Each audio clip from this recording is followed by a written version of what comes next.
मेरे सम्मानित दर्शक, मैं एडवोकेट के वी सिंह आपका स्वागत करता है। आज मैं आपको भारतीय न्याय संहिता की धारा 116 के संबंध में बताऊंगा। आप लोग ध्यानपूर्वक सुनकर इससे लाभ उठाएं। भारतीय न्याय संहिता की धारा 116 गंभीर चोट से संबंधित है। इस धारा के अंतर्गत निम्नलिखित चोटों को गंभीर चोट माना जाता है। नंबर 1, नपुंसकता, यानी किसी व्यक्ति को नपुंसक बना देना। नंबर 2, किसी की एक आंख को स्थायी दृष्टि का अभाव कर देना। नंबर 3, किसी एक कान को स्थायी श्रवण शक्ति को खत्म कर देना। नंबर 4, किसी अंग या जोड़ का पूर्ण नुकसान या स्थायी कार्यक्षमता का नाश कर देना। नंबर 5, सिर या चेहरे का स्थायी विकृति कर देना। नंबर 6, हड्डी या दांत का फ्रैक्चर कर देना। नंबर 7, ऐसी चोट जो जीवन को खतरे में डालती है या जिससे पीड़ित का 15 दिनों तक गंभीर दर्द होता है, वह अपने सामान्य दैनिक कार्यों को करने में असमर्थ हो जाता है। यह धारा गंभीर चोटों की परिभाषा देती है और इन चोटों के कानूनी दंडात्मक प्रावधान प्रदान करती है।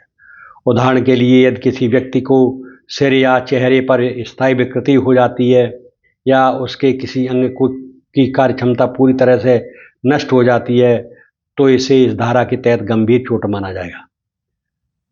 इसी प्रकार, यदि कोई चोट जीवन को खतरे में डालती है या 15 दिनों से अधिक समय तक गंभीर दर्द या कार्यक्षमता में कमी का कारण बनती है, तो वह भी इस धारा के तहत आएगी। संक्षेप में, धारा 116 भारतीय न्याय संहिता की वह व्यवस्था है जो किसी को गंभीर और स्थायी शारीरिक चोट पहुंचाने को अपराध मानती है और संबंधित दंड सिद्धांतों को लागू करती है। यह धारा मानव जीवन को प्रभावित करने वाले गंभीर अपराधों को चिन्हित करती है जो सामाजिक और कानूनी दृष्टि से गंभीर माने जाते हैं। यह जानकर अब मैं आपको बताऊंगा कि धारा 116 के तत्व व आधिकारिक परिभाषा क्या है।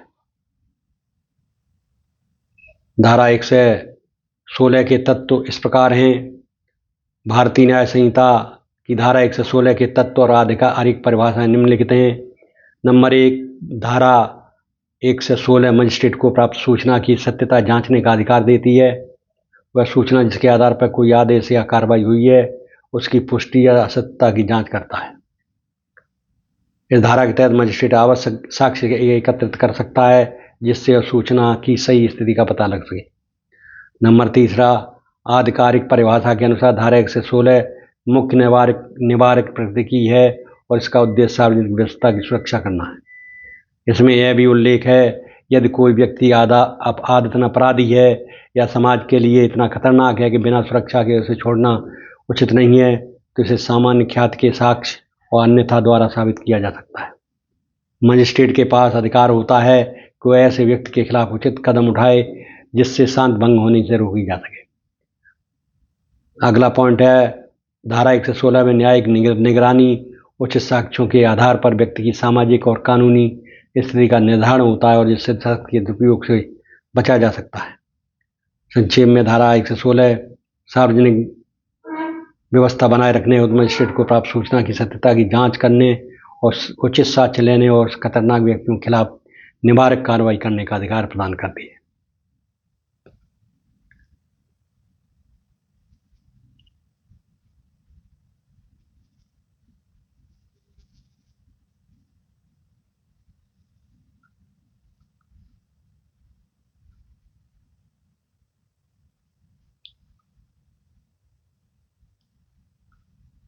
धारा 116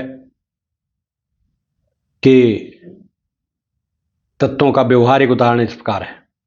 मान लीजिए किसी व्यक्ति के खिलाफ मजिस्ट्रेट ने धारा 116 के तहत कार्रवाई की, तो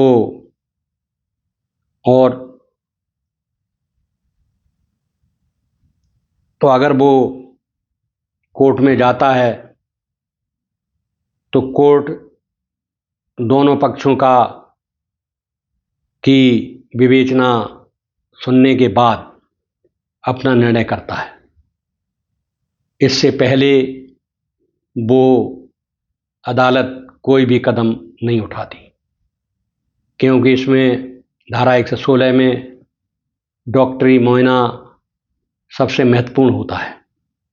अगर किसी की आँख में चोट मारी गई है और उस पीड़ित की आँख की रोशनी चली गई है, तो ये डॉक्टर ही बता सकते हैं, डॉक्टर ही अपनी रिपोर्ट में बता सकते हैं।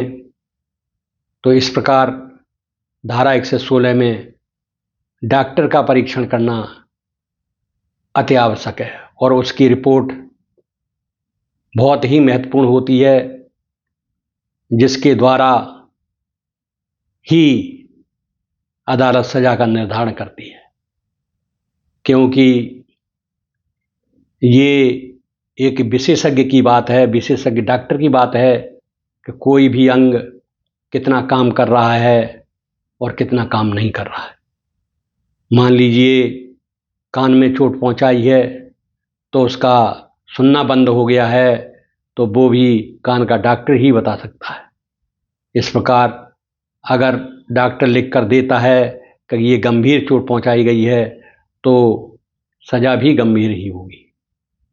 अतः अब मैं इस वीडियो में आपसे विदा लेता हूँ। अगले वीडियो में मैं आपसे पुनः मुलाकात करूँगा। तब तक धन्यवाद।